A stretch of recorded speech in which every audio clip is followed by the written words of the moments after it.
ኤፌሶን ምዕራፍ 6 ከቁጥር 10 እስከ 18። በቀረውስ በጌታና በኃይሉ ችሎት የበረታችሁ ሁኑ፣ የዲያብሎስን ሽንገላ ተቃውሙ ዘንድ እንዲቻላችሁ እግዚአብሔርን ዕቃ ጦር ሁሉ ልበሱ። መጋደላችን ከደምና ሥጋ ጋር አይደለምና ከአለቆችና ከሥልጣናት ጋር፣ ከዚህም ከጨለማ ዓለም ገዢ ጋር፣ በሰማያዊ ስፍራ ካሉ ከክፋት መንፈሳውያን ሰራዊት ጋር ነው እንጂ። ስለዚህም በክፉ ቀን ለመቃወም ሁሉን ፈጽማችሁ ለመቆም እንድትችሉ የእግዚአብሔርን ዕቃ ጦር ሁሉ አንሱ። እንግዲህ ወገባችሁን በእውነት ታጥቃችሁ የጽድቅንም ጦር ለብሳችሁ በሰላም ወንጌል በመዘጋጀት እግሮቻችሁን ተጫምቶ ቆሙ። በሁሉም ጨምራችሁ የሚንበለበሉትን የክፉን ፍላጻዎች ሁሉ ልታጠፉ የምትችሉበትን የእምነትን ጋሻ አንሱ። የመዳንንም ራስ ቁር የመንፈስንም ሰይፍ ያዙ፣ እርሱም የእግዚአብሔር ቃል ነው። በጸሎትና በልመና ሁሉ ዘውትር በመንፈስ ጸልዩ። በዚህም ሐሳብ ስለ ቅዱሳን ሁሉ እየለመናችሁ በመጽናት ሁሉ ትጉ።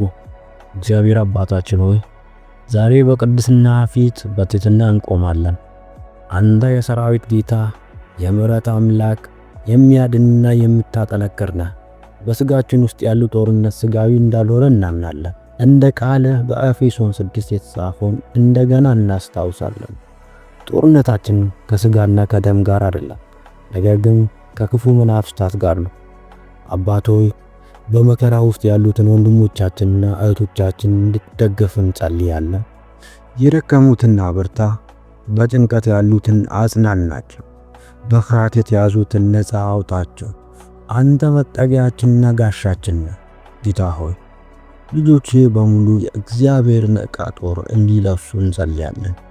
የእውነት ቀበቶ ይሁን በወገባቸው፣ የጽድቅ ጋሻ ይሁን በልባቸው፣ የሰላም ወንጌል ጫማ በእግሮቻቸው ይሁን፣ የእምነት ጋሻ በእጃቸው ይሁን፣ የድነት ራስ ቀሚስ በራሳቸው ይሁን፣ ለመንፈስም ሰይፍ ይሁን ቃዳ። በሌላ ስፍራ በሁለተኛ ቆሮንቶስ ምዕራፍ 10 ከቁጥር 3-5 ድረስ ቃል እንዲህ ይላል፣ በሰው ልማድ ምንም እንኳን እንመላለስ ብንሆን እንደ ሰው ልማድ አንዋጋ። የጦር ዕቃችን ሥጋዊ አይደለምና ምሽግን ለመስበር ግን በእግዚአብሔር ፊት ብርቱ ነው። የሰውንም ሐሳብ በእግዚአብሔር ዕውቀት ላይ የሚነሳውን ከፍ ያለውን ነገር ሁሉ እናፈርሳለን፣ ለክርስቶስ ለመታዘዝ ሁሉ እንማርካለን ይላል። በሁለተኛ ጴጥሮስ ምዕራፍ 10 ላይ መሳሪያ ሥጋዊ አይደለም ተብሎ እንደተጻፈ ነገር ግን ምሽግን የሚያፈርስ ኃይል አለው። አባት ሆይ በሕይወታችን ውስጥ የተተከሉ የጨለማ ምሽጎችን በኢየሱስ ክርስቶስ ስም ይፍረሱ። የጥርጣሬ ምሽግ ይውደቅ፣ የፍርሃት ምሽግ ይፍረስ፣ የኃጢአት ቁልፍ ሁሉ በኢየሱስ ስም ይቆረጥ። አሁንም ካለ በአንደኛ ጴጥሮስ ምዕራፍ 5 ከቁጥር 8 እስከ 9 እንዲህ ይላል፣ በመጠን ኑሩ፣ ንቁ። ባለጋራችሁ ዲያብሎስ የሚወጣውን ፈልጎ እንደሚያገሳ አንበሳ ይዞራልና በዓለም ያሉት ወንድሞቻችሁ ያሉ መከራ በሙሉ እንዲቀበሉ እያወቃችሁ በእምነት ጸንታችሁ ተቃውሙት። እግዚአብሔር ቃል በአንደኛ ጴጥሮስ ምዕራፍ 5 ላይ እንደሚናገር ንቁ ሁኑ፣ ተቃውሙት እንደሚል እንጸልያለን። ልጆች ንቁ እንዲሆኑ፣ በጸሎት እንዲጸኑ፣ በእምነት እንዲቆሙ፣ ጠላት እንደሚጮህ አንበሳ ቢዞርም በእምነት እንዲቆሙ አድርጋቸው። ከስንፍና አድናቸው፣ ከመንፈሳዊ እንቅልፍ አንቃቸው። ልባቸው በመንፈስ እሳት አቃቅል፣ የመንፈስ ቅዱስ ሙላት በላያቸው ላይ ይውረድ። አባቶ ቤተሰቦችን ጠብቅልን፣ በቤቶቻቸው ውስጥ ሰላም እንዲኖር አድርግ። በትዳር ውስጥ የሚነሱ ክፍሎች በኢየሱስ ክርስቶስ ስም ከዛሬ ጀምሮ እንዲቆሙ እንዲቋረጡ አንተ ከሰማይ እግዚአብሔር ቃልን ስደድላቸው። የወጣቶችን አእምሮ ከጨለማና ከክፉ ተጽዕኖ አባት ሆይ አንተ ጠብቅልን። የማይጠቅሙ ልምዶችን ከሕይወታቸው በኢየሱስ ክርስቶስ ስም አንተ ልታርቃቸው እንለምናለን። በትምህርት፣ በሥራ፣ በአገልግሎት ውስጥ ድል እንዲኖራቸው አድርግላቸው። እምነታቸውን እንዳይዝል፣ ፍቅራቸውን እንዳይቀዘቅዝ የሰማይ አባት አምላክ ሆይ በኢየሱስ ክርስቶስ ስም አንተ ጠብቅላቸው።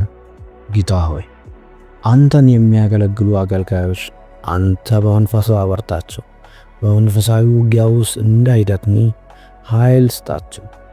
ቃልህን በድፍረት እንዲናገሩ እግዚአብሔር አምላክ ሆይ በመንፈስ ቅዱስ የሆነ ኃይል ከሰማይ በእነሱ ላይ ይውረድ። የጠላት ዘዴ በእነርሱ ላይ እንዳይሰራ አንተ እግዚአብሔር አምላክ ሆይ በክርስቶስ ኢየሱስ ጠብቃቸው። ቤተክርስቲያን በአንድነት እንድትቆም እግዚአብሔር አምላክ ሆይ በልጅ በክርስቶስ ኢየሱስ አንተ መስረታ ጌታ ሆይ የረከባት ቤተክርስቲያን በእውነተኛ ዓለት በሆንከው በአንተ ላይ ሳትነቃነቅ እንድትቆም በኢየሱስ ክርስቶስ ስም አንዳርባቸው። ክፍፍል እንዳይኖር፣ ፍቅር እንዳይደበዝ በኢየሱስ ክርስቶስ ስም እንጸልያለን። አባቶች በክርስቶስ ድል እንደምናሸንፍ እናምናለን።